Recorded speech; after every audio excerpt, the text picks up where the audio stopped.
Throughout history, humanity has struggled with the problem of keeping meat from spoiling. It was important to preserve this very valuable product for a long time. That's the first point. And secondly, to make food preparation easier and faster, know what korma is. Fried meat covered in fat. The less moisture there is in the finished product, the longer it will keep. In addition, the weight of such a product decreases. All the nutrients remain, only the water is removed. Some people have a misconception that shepherds and herders would slaughter a sheep every day and eat fresh meat. Of course not, who would allow that?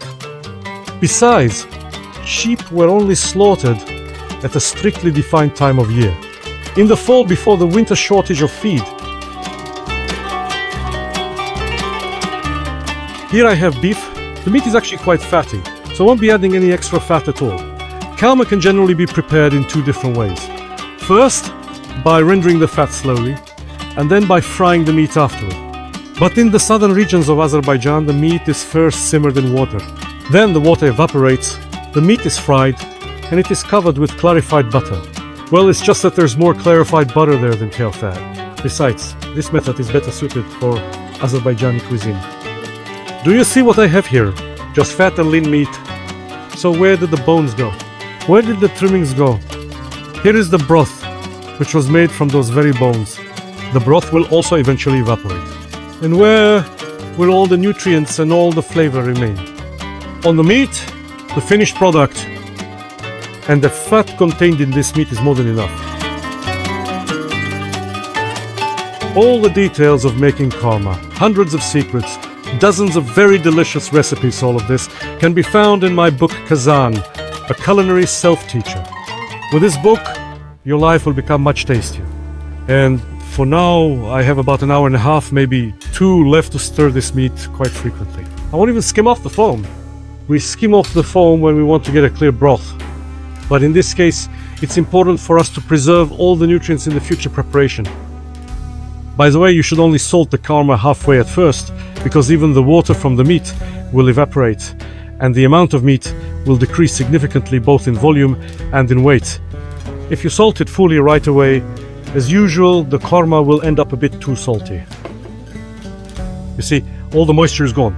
The first stage took 40 minutes. For some, it might take an hour, maybe an hour and a half. That doesn't matter. What matters is that the meat becomes kind of lacquered and starts to smell really delicious. Now you can increase the temperature under the cauldron. I'm setting it to 153 degrees. This is the temperature at which a special reaction occurs with the meat, the so-called Maillard reaction. Well, everyone is familiar with what that is, that moment when the meat turns a reddish color and smells so amazing. Now, the meat needs to be stirred very frequently so that it doesn't stick anywhere, doesn't get scorched, and doesn't burn. Wash the glass jars, and while they're still wet, put them in the microwave at full power. A few minutes, and the jars are completely sterile. Why is this necessary? The thing is, korma is not stored in the freezer. Korma can be stored in the refrigerator's regular compartment or even just in a cool pantry. It's important to top off jars with fat right up to the rim.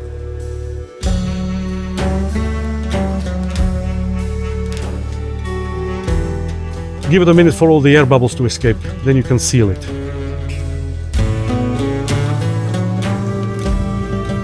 Despite its similarities to regular Russian stew, korma has its own unique features.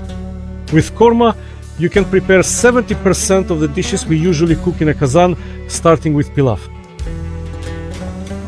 Starting with pilaf, which lately is being made less and less often. More often people cook with fresh meat. But in old Uzbek cookbooks, it was written just like that. Korma pilaf.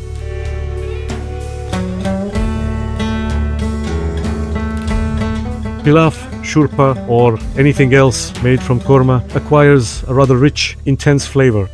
And most importantly, all these dishes are prepared very quickly. For example, if you make pilaf from korma, you don't need to cook the zirvak. Just saute the carrots, and that's it. Add the rice, pour in the water, and the pilaf will turn out excellent.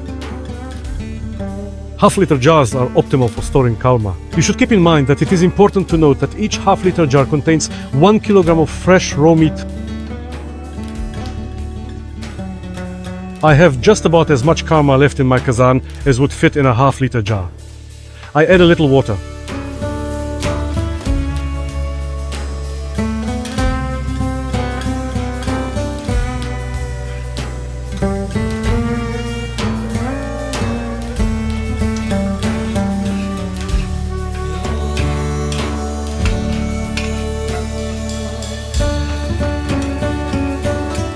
Coarsely chopped onion. On top of the onion, bell pepper. And on top of the bell pepper, ripe tomatoes.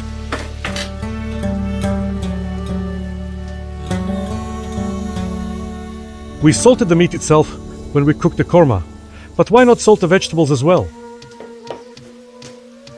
Add a bit of fresh herbs on top for aroma, and cover the kazan with a lid for 10 minutes, of course, reducing the heat to a minimum. During this time you can, for example, boil some pasta. The meat in the korma has long been cooked, it just needs to be reheated. And as for the vegetables, you can eat them fresh.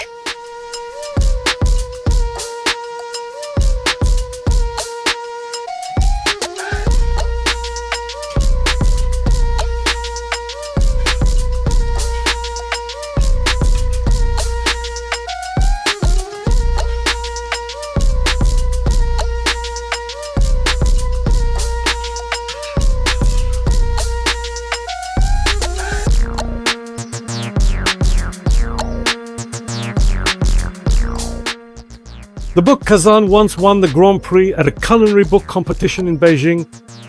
Today, you can buy it at the store Stalik on Ozon or on Wildberries. And on my plate is something I can proudly say: enjoy your meal.